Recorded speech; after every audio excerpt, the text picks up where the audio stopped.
Hey, thank you for watching another edition of Men's Compass. I'm John Parker. And I'm Dr. Daniel David. And Men's Compass is basically a video web series where we talk about men's mental health issues and we kind of highlight them in such a way so that we can give you purpose, give you directions, give you a compass, a guide in life. Some guidance. Yeah. Guys need guidance. Yes, right? they do. I can agree with you on that. Right.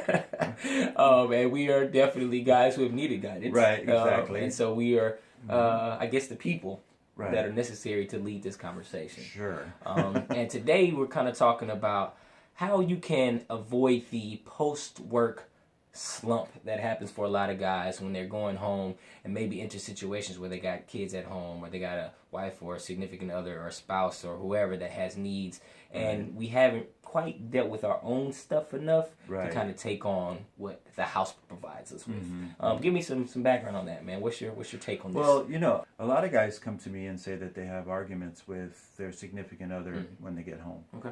And the reason being is that, you know, they may come home, go through the door, and go straight for, you know, the bedroom or some private area and want to, you know, block everybody out and shut down. Yeah. And so it becomes an issue for relationships because the individuals who are at home, maybe, you know, maybe wife, maybe significant other, maybe children, they feel like dad isn't or husband isn't or boyfriend isn't present, isn't available, you know, emotionally shut down.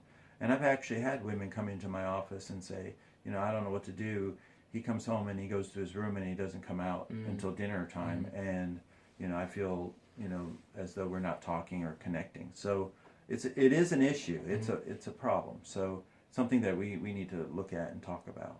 Yeah, and I try to get guys to understand that, hey, whatever your circumstances are at work, whatever you're dealing with, whatever you have going on, that stress, that pressure, that anxiety, that worry, you gotta leave that there. Right. If you want your house to run well, if you want things to be smooth, if you want peace, even if you're single, even if you just want to come home and be able to enjoy your life, you got to leave work at work. And I know sometimes people have to take work home, but you still have to have a safe space, a comfortable space where you can negotiate how to be at home and be comfortable as well, and deal with whatever work you have to take home. Right. But when you have other things happening, like a significant other, children, even animals, you have to make sure that you're in good space to kind of take care of those responsibilities. Right. How do you suggest guys go about kind of bridging that gap, or what are some steps that they should do to kind of be able to be in good space when they come home?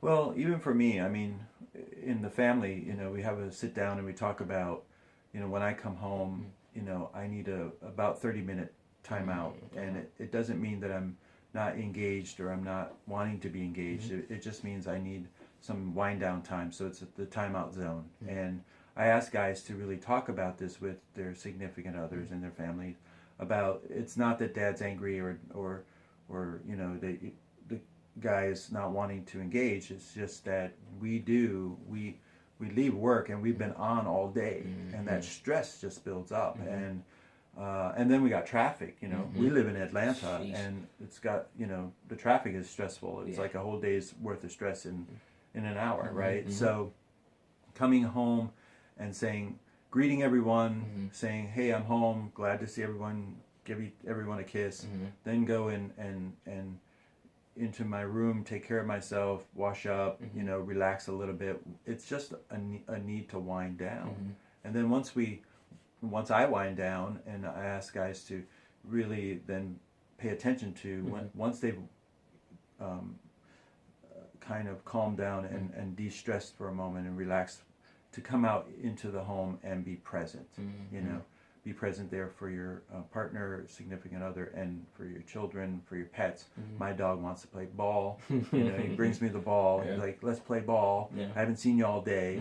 You know, so those are some fun things that we can do, you know, just to kind of de-stress too, is to kind of play with the kids, play with the ball, you know, with the dog, and make sure we're paying attention and helping out with, you know, the rest of the family, right? Yeah. Two things I like to talk to guys about is, one is kind of what we use in our line of work. Right. Basically, we hear about stuff all day long. We're almost like, I guess we're not first responders, but we kind of have that same type of potential PTSD, the same type of transference, counter-transference, to where we hear so many stories all day long and hear so much about people's life. And everything in therapy is not negative, but sometimes you just get bombarded with information, and we have to have a way as therapists to be able to kind of separate ourselves from the daily stuff that we hear.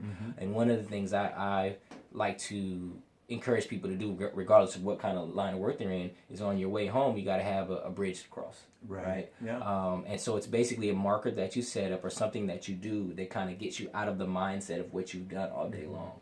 And for me, is as soon as I get in the car, this is Atlanta. You know how Atlanta is when it comes to their sports. Oh my gosh. And the failings thereof. That happens very often. The disappointment. The first thing I do is I put on a sports talk radio, and I've already immediately forgot about whatever I've done during that day.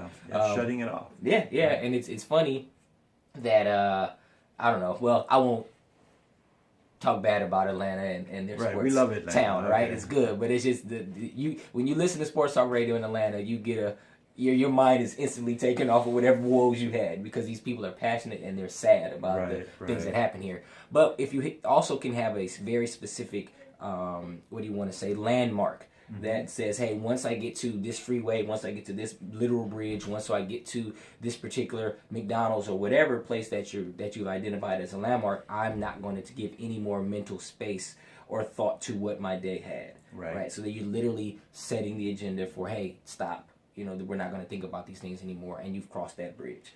Another thing that I like to recommend to people, but I'm not sure if this was started by a genius or somebody that didn't want to go home, and that's happy hour. Right? I think it's called the happy hour for a reason. It's the hour before you go home where you can be happy, maybe, potentially, depending on what your vices are. Just don't drink too much. Right. And so, if it's a matter of getting the good food in, because food has a way of get endorphins pumping and you feel good about what's going on, you get something that's tasty that you like, it can lift your spirits. And so if you've had a bad day, or if things didn't go the way you think they should have, or if you were stressed out or whatever, happy hour is a way where you can kind of maybe meet friends, maybe de-escalate a little bit, have a good time, enjoy things, but to a minimum, right? Because there's no time for DUIs and all that type of stuff. But you just want to have some refreshing. A release. Absolutely. Guys need a release, and sometimes happy hour is a good idea. A nice meal, sport radio, things like that. I like that. And I think that the goal with this and having this conversation is helping guys understand that you have to be in good space, all right? And when you're coming home and when you're dealing with, whatever may be there, you want to make sure that you have a healthy outlet before you get there, or even once you get there. And I think what you mentioned earlier was important in helping guys understand that, hey, communication is key, right? And if you have someone at home that doesn't understand English, like a parakeet or a dog or a cat, but if you have a wife or a boyfriend or a girlfriend or whatever's going on when you get home, they need to understand that you need that space. You have to articulate, hey, give me a minute, let me do this, let me do that, let me take my walk around the neighborhood, whatever, so that I can be in a good space to kind of deal with, whatever. See, I think that guys don't realize that because we're sort of like a stressed out cat. Imagine a cat in a dog kennel, right? And how stressed out it would be, right? That often when we come home, because we haven't had this wind down time, we're actually very like on pins and needles, and then somebody will say something and we'll overreact or we'll snap or we'll bite back, and we want to prevent that because you don't want to hurt the people you love. And so having an agreement, I believe in sitting down and saying, hey. And if your spouse or your significant other has their own career, which they most likely do, then it works for them as well. Giving each other that time out when you come through the door, greet one another, like I said, give each other a kiss, but then say, I'll be back. Let me go freshen up. Let me go wind down a bit. And you might need a half hour. You might need an hour because adrenaline takes that much time to get out of your body, dissipate, right? So that once that has happened, then you come back and you're able to engage everybody and say, "Hey, I'm here," and then be a part of the family, be present. And that's another goal, is to be present, right? We want you to be in good space, we want you to have good communication, and we definitely want you to be present because your families need you, and whether you think things can run effectively without you or not, you're there, and people are counting on you and they want to see you. So in recap, Right. basically the idea here, we want you to have good health. We Right. want you to be present for your family. Right. We want to make sure you have a break between work and home so that when you get there, you get to go. Right. Any final words?